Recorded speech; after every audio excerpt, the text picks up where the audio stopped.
Hello friends, welcome to my educational channel.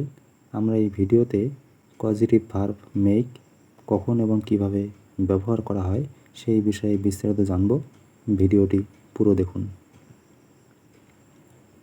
Positive verb make সাধারণত কোনো কাজ অন্যকে দিয়ে জোর করে করানো বোঝালে পজিটিভ ভার্ব মেক ব্যবহার করা হয়। প্রেজেন্ট টেন্সে পজিটিভ ভার্বের ব্যবহার, যেমন আই ডু দ্য ওয়ার্ক, আমি কাজটি করি। আমরা নর্মালি বলি আমি কাজটি করি, আই ডু দ্য ওয়ার্ক। কিন্তু যদি বলি আমি তাকে দিয়ে কাজটি করাই, তাহলে হবে I make him do the work, I make him do the work. আবার সে কুকস রাইস, সে ভাত রান্না করে। যদি বলি সে তাকে দিয়ে ভাত রান্না করায়, তাহলে হবে সে মেক্স হিম কুক রাইস। এখানে মেক্স হবে কারণ সে থার্ড পারসন সিঙ্গুলার নাম্বার, এই জন্যেই। তাহলে সেন্টেন্সের স্ট্রাকচার দাঁড়াবে subject make or makes plus person, তারপর ভার্বের প্রেজেন্ট ফর্ম, অবজেক্ট অথবা আদার্স। এরপর আসি প্রেজেন্ট কন্টিনিউয়াস টেন্সে পজিটিভ ভার্ব মেকের ব্যবহার, যেমন আই অ্যাম লাফিং, আমি হাসছি। যদি বলা হয় সে আমাকে হাসাচ্ছে, তাহলে হবে হি ইজ মেকিং মি লাফ, হি ইজ মেকিং মি লাফ।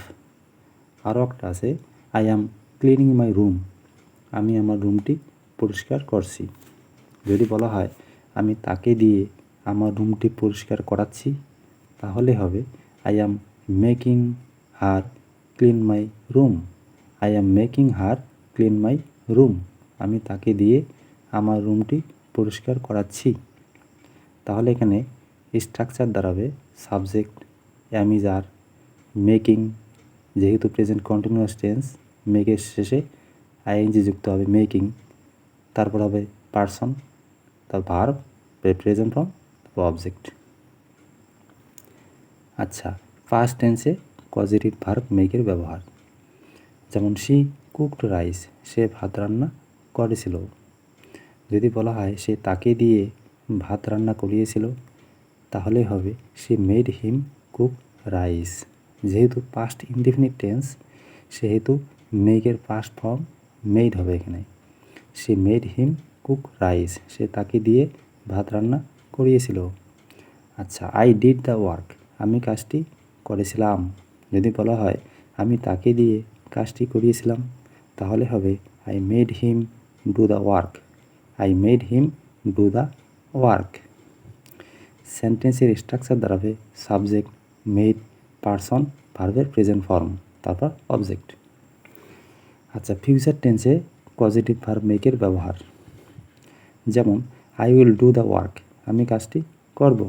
যদি বলা হয় আমি তাকে দিয়ে কাজটি করাবো, তাহলে হবে I will make him do the work, I will make him do the work, আমি তাকে দিয়ে কাজটি করাবো।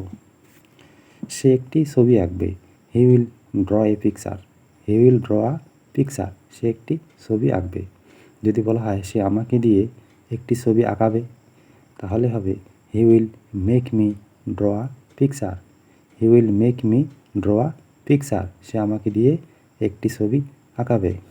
এখানে স্ট্রাকচার দাঁড়াবে সাবজেক্ট শ্যাল উইল, তারপর মেক, পারসন, ভার্বের প্রেজেন্ট ফর্ম, তারপর অবজেক্ট অথবা আদার্স। আশা করি পজিটিভ ভার্ব হিসাবে মেকের ব্যবহার সকলে বুঝতে পেরেছো। ভিডিওটি ভালো লাগলে অবশ্যই লাইক, শেয়ার, কমেন্ট করুন এবং চ্যানেলটি সাবস্ক্রাইব করে পাশে থাকুন। Thanks for watching.